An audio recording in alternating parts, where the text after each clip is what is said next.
Hi guys, it's Fidem once again. So in this video guys, tuturuan ko kayo paano i-transfer yung Pi tokens nyo papuntang OKX. Yes guys, pwede na ma-transfer no.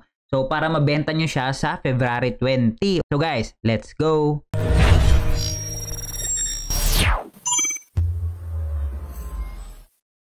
So guys, make sure na meron na kayong OKX account. If wala pa kayong OKX account, yung legit na link ng OKX guys nasa description ng video na to. And of course, huwag nyo kalimutan gamitin yung code natin or yung link natin para meron kayong 10% rebates, okay? So yung first na gagawin mo is log in kayo no sa OKX account nyo. So pag nag-login na kayo guys, ito yung makikita nyo, okay? So meron ditong home button. Pag click mo ng home button, makikita mo dyan, deposit crypto.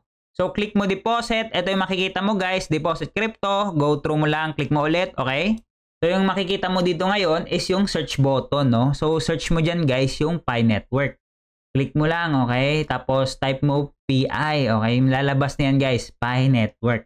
So, yung gagawin mo lang, click mo yung Pi Network. After mo maklik yan guys, ito yung makikita mo. Okay? So, slide to continue mo lang guys. Ganun lang siya kadali. After mo ma-slide to continue, so pwede mo na makopy yung address, di ba? Once makopy mo na guys yung address, ayan no, copy address. Ayan, magki-click yan guys, magche-check mark yan no. So address copied. So yung gagawin mo ngayon is pupunta ka ng Pi browser mo guys, ayan no. So Pi browser mo, punta ka ng Pi wallet. Ayan, make sure guys nasa Pi mainnet ka.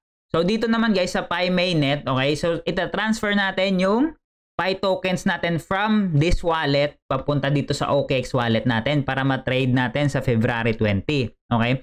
Yung gagawin mo lang dito, sobrang dali lang din. Click mo lang yung pay/request.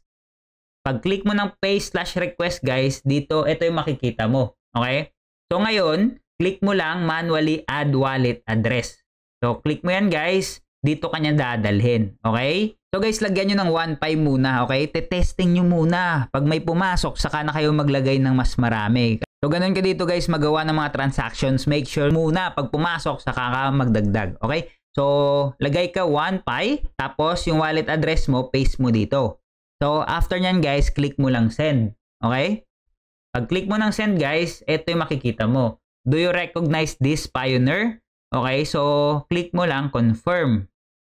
Pag click mo na confirm guys, eto na yung makikita mo. Transfer succeeded.